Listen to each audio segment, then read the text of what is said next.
Истрагата на јавното обвинителство е една година како да е заглавено во ѓубрето на најголемата скопска депонија.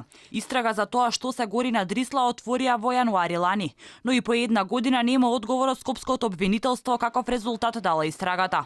Екоактивистите и граѓаните утре со 15-минутна блокада на Дрисла ќе ги предупредат инспекторите и надлежните дека мора да контролираат што се гори на депониите и од каде потекнува загадувањето.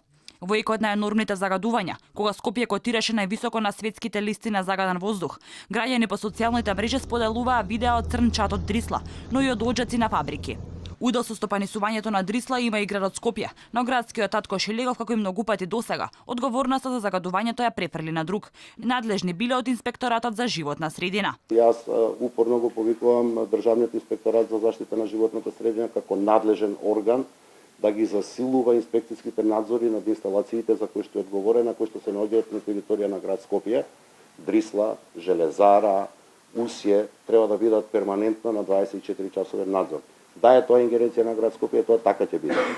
За жал, тоа е ингеренција на инспекторатот за животна средина. Депонијата Дрисла работи со полна пареа, при што во 2018 година биле согорени околу 989 тони медицински отпад.